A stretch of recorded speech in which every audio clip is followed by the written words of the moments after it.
എല്ലാ കൂട്ടുകാർക്കും നമസ്കാരം. സീരിയൽ മാന്യ വെറൈറ്റി സ്റ്റോറീസിന്റെ ഏറ്റവും പുതിയൊരു വീഡിയോയിലേക്ക് എല്ലാവർക്കും സ്വാഗതം കേട്ടോ. അപ്പോൾ ഞാൻ എത്തിയിരിക്കുന്നത് കുടുംബവിളക്ക് സീരിയലിന്റെ നാളത്തെ ആ ഒരു സൂപ്പർ ഹിറ്റ് പ്രമോ വിശേഷമൊക്കെ ആയിട്ടാണ്. അപ്പം ആരെങ്കിലും കൂട്ടുകാർ ആദ്യമായിട്ടാണ് എൻ്റെ ഈ ഒരു ചാനൽ കാണുന്നതെങ്കിൽ നിങ്ങൾക്ക് ഇഷ്ടപ്പെട്ട് കഴിഞ്ഞാൽ സബ്സ്ക്രൈബ് ചെയ്യാനായിട്ട് മറക്കരുത് കേട്ടോ. നേരെ നമുക്ക് സുമിത്രയുടെ കഥയിലേക്ക് പോയാലോ.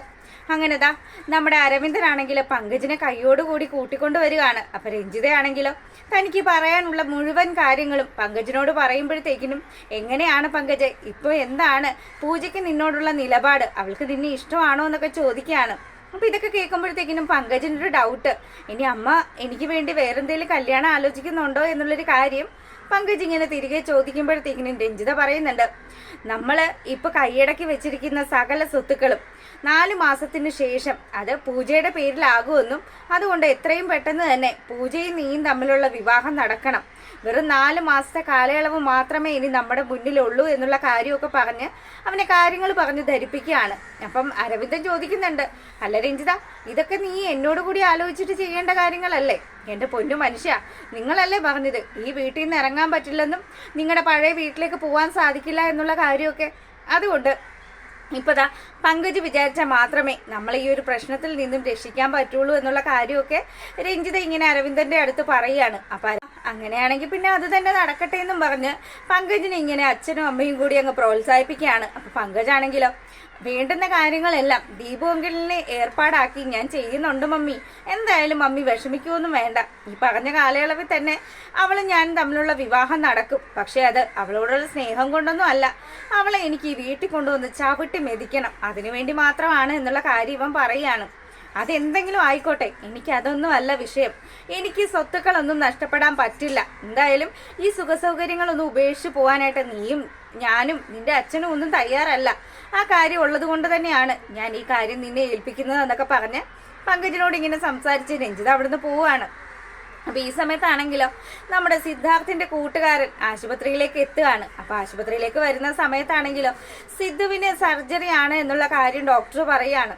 അപ്പൊ സർജറി ചെയ്യുന്നതിന് വേണ്ടിയിട്ട് പുള്ളിക്കാരനെ തിയേറ്ററിലേക്ക് കയറ്റുകയാണ് എന്ന് ഡോക്ടർ ഈ കാര്യങ്ങളൊക്കെ വന്ന് പറയുമ്പോഴത്തേക്കിനും നമ്മുടെ സരസ്വതിയമ്മയാണെങ്കിലോ പുത്രവാത്സല്യത്താൽ വിതുമ്പി ഇങ്ങനെ കരയുകയാണ്. അപ്പം അമ്മയെ സമാധാനിപ്പിക്കുന്നു ശീതളും അതുപോലെ സുമിത്രയും ഒക്കെ ചേർന്ന്, അമ്മ ഒരിക്കലും വിഷമിക്കരുത്, സിദ്ധുവിനൊരു പ്രശ്നം ഉണ്ടാകില്ല എന്നൊക്കെ പറഞ്ഞ് സുമിത്ര സരസ്വതിയമ്മയെ ആശ്വസിപ്പിക്കുകയാണ്.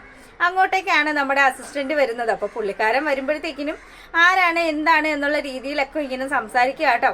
അപ്പൊ പറയുന്നുണ്ട്, സിദ്ധാർത്ഥ് സാറ് എൻ്റെ ഓഫീസിലെ സാറാണെന്നും സാറിന് വേണ്ടി ഈ നാട്ടിലെ സഹായങ്ങളെല്ലാം ചെയ്തു കൊടുത്തത് ഞാനാണെന്നും ശീതളിന്റെ വീട്ടിലേക്ക് എത്തിച്ചത് താനാണെന്നും ഉള്ള കാര്യമൊക്കെ ഇയാൾ വ്യക്തമായി പറയുമ്പോഴത്തേക്കിനും ശീതളിനെ അവിടെ കാണുമ്പോഴത്തേക്കിനും, നീ എന്തിനാണ്, നിന്റെ ഭർത്താവിനെ എൻ്റെ കയ്യിൽ കിട്ടിയാലുണ്ടല്ലോ, എൻ്റെ സാറിന് എന്തെങ്കിലും സംഭവിച്ചു കഴിഞ്ഞാൽ ഉറപ്പായിട്ട് നിന്നെയും നിന്റെ ഭർത്താവിനെയും ഞാൻ വെറുതെ വിടില്ല എന്നുള്ള ഭീഷണി പുള്ളിക്കാരൻ മുഴക്കുകയാണ്.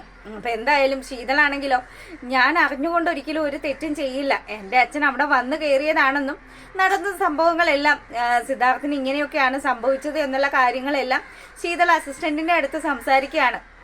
അപ്പോൾ പുള്ളിക്കാരനാണെങ്കിലോ, ആയിക്കോട്ടെ, എന്തെങ്കിലും സംഭവിച്ചു കഴിഞ്ഞാലുള്ള കാര്യമാണ് ഞാൻ പറഞ്ഞത്, എന്തായാലും സാർ ഇവിടുന്ന് പുറത്തിറങ്ങട്ടെ എന്ന് പറയുക.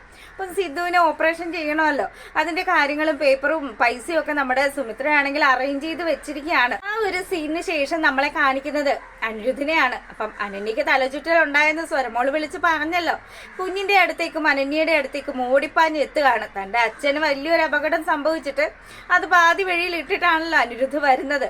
അതുകൊണ്ട് തന്നെ എത്രയും പെട്ടെന്ന് തന്നെ അനന്യയെ ആശുപത്രിയിൽ എത്തിക്കണം, ആ ഒരു ഉദ്ദേശത്തിലാണ് പുള്ളിക്കാരൻ ഇങ്ങനെ വരുന്നത്. വരുമ്പോ കാണുന്ന കാഴ്ച എന്ന് പറഞ്ഞാൽ ബോധക്ഷയം ഉണ്ടായി കിടക്കുന്ന നമ്മുടെ അനന്യയാണ്. അപ്പൊ അടുത്തിരുന്ന് സ്വരമോള് വലിയ സങ്കടത്തിലാണ്. അപ്പൊ ഉടനെ തന്നെ അനന്യ പറയുന്നുണ്ട്, ചെറിയൊരു തലചുറ്റലാണ്, നീ പേടിക്കാനൊന്നും ഇല്ല. അതൊന്നും പറഞ്ഞാൽ പറ്റില്ല, നമുക്ക് ആശുപത്രി പോകാമെന്നും പറഞ്ഞ് അവളെ കൂട്ടി ആശുപത്രിയിലേക്ക് പോകാൻ തുടങ്ങുക. അപ്പൊ എന്തായാലും സിദ്ധു കിടക്കുന്ന ആശുപത്രിയിലേക്ക് തന്നെ ഇവരും പോയി കഴിഞ്ഞാൽ ഉറപ്പായിട്ടും അച്ഛനെയും കാണാം, അതുപോലെ തന്നെ കാര്യങ്ങളെല്ലാം അറിയുകയൊക്കെ ചെയ്യാമല്ലോ. ആ ഉദ്ദേശത്തിലാണ് അനിരുദ്ധ ഉള്ളത്. ഇവിടെ ഈ കാര്യങ്ങളൊക്കെ നടക്കുമ്പോഴത്തേക്കിനും രഞ്ജിതയാണെങ്കിൽ ഇരുന്ന് ആലോചിച്ചിട്ട് ഒരെത്തും പിടിയും കിട്ടുന്നില്ല. പങ്കജിനെ പറഞ്ഞേൽപ്പിച്ച കാര്യങ്ങളെല്ലാം യാഥാർത്ഥ്യമാകുമോ എന്നുള്ളൊരു ആശങ്കയാണ് നമ്മുടെ രഞ്ജിതയ്ക്കുള്ളത്. അപ്പൊ രഞ്ജിത ഇങ്ങനെ ടെൻഷൻ അടിച്ചിരുന്ന് ആലോചിക്കുമ്പോൾ പങ്കജ് പറയുന്നുണ്ട്, എൻ്റെ മമ്മി എന്തിനാ ഇങ്ങനെ ടെൻഷൻ അടിക്കുന്നത്, അവളെ ഞാൻ കറക്കി എടുത്തോളാം. എടാ 4 മാസത്തെ ആ ഒരു സാവകാശം മാത്രമേ നമുക്ക് മുന്നിലുള്ളൂ. അതുകൊണ്ട് നീ വേണ്ട രീതിയിലെ കാര്യങ്ങൾ മുന്നോട്ട് കൊണ്ടുപോകണം. അപ്പം മമ്മിയാണെങ്കിലും ഇനി അവളോട് ദേഷ്യവും കാര്യങ്ങളും ഒന്നും കാണിക്കില്ല എന്നുള്ളൊരു വാക്കും ഒക്കെ നമ്മുടെ പങ്കജിന് രഞ്ജിത കൊടുക്കുകയാണ്.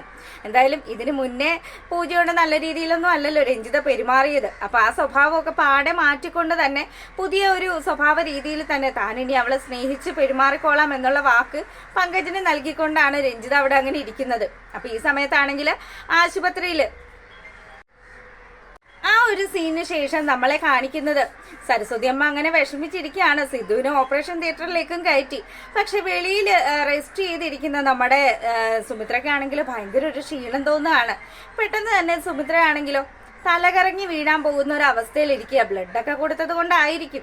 അപ്പൊ സുമിത്രയും അവിടെ അടുത്ത് തന്നെ ഡോക്ടറിനെ കാണിക്കാനുള്ള കാര്യങ്ങളൊക്കെ ഇവർ ചെയ്യുകയാണ്.